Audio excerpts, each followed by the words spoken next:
focused and prescriptive. That's the way ergonomics has been for the last 20 years. That's not how anybody works anymore. When somebody sits down to work, they're fidgeting, okay, and they really fidget to focus, and that's a good thing. What we found is that supporting people's movements is much healthier. And my analogy to that is, you know, like on a long flight, your doctor will tell you to get up and move around. It's good for your circulation and for for your body.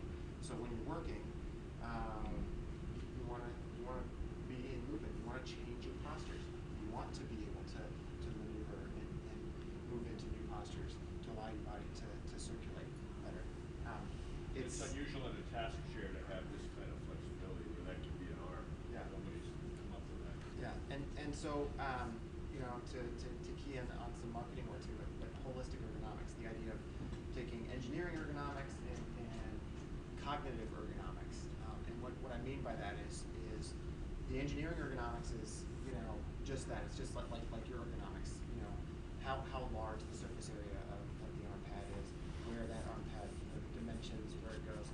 But the cognitive side of it is thinking about how the person actually uses the product, what you're doing, and your different postures, and how does that affect the work that you do on a daily basis.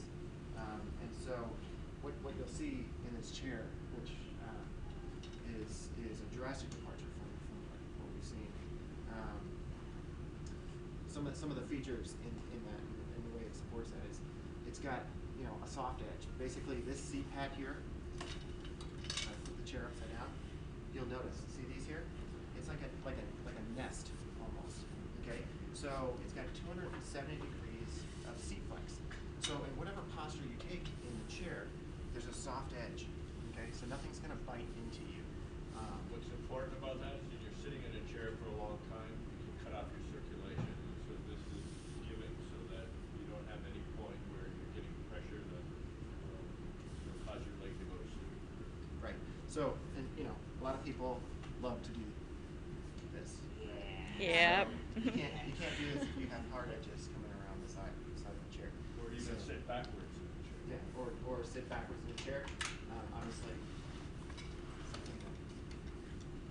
You know, you're in the Is not meeting or you're necessarily talking to a somebody position across. for all, but you can do it in this chair. So that's one feature of the chair. We have this, what we call continuous lumbar, so that when you do take that side posture in the chair, if you're sitting sideways in the chair, the arm itself supports your lumbar. And that doesn't hurt. It sits right in. No, it doesn't. No, it sits right in your lumbar. The back of the chair leans over, gives you a soft edge to lean your arms on to maneuver your BlackBerry or whatever smartphone that you have, your iPhone. And the pads do support you in and out, but they maneuver out of the way in the high performance so that it gets out of your way, doesn't become a pressure point on your back. Then you have your height adjustment.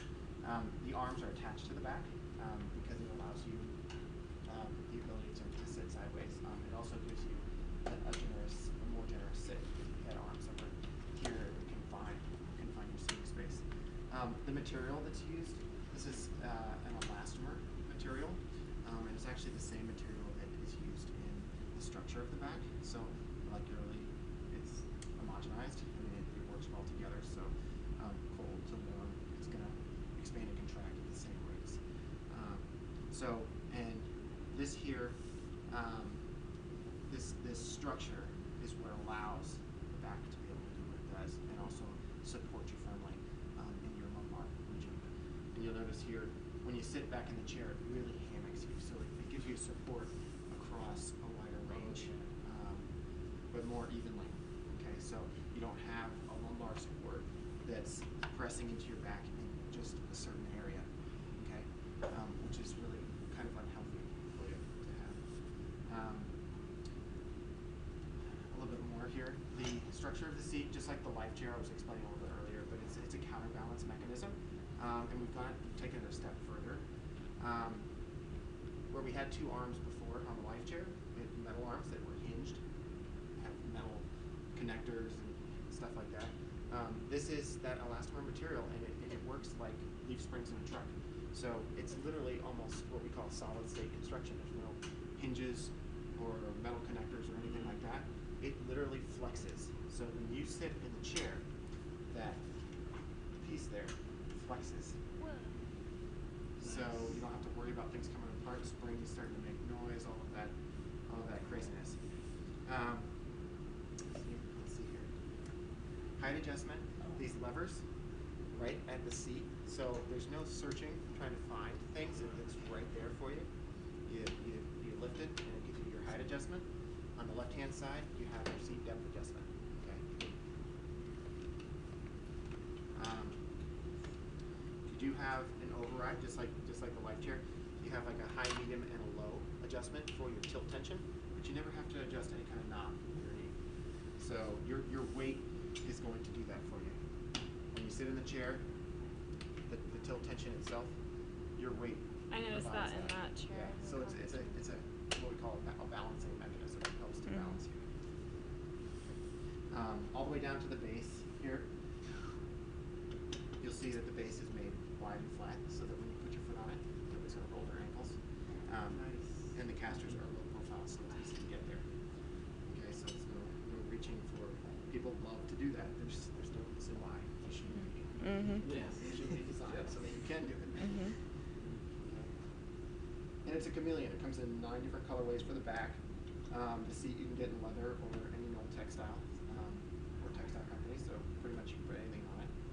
And you have different frame colors. There's a light frame color. There's a dark frame color.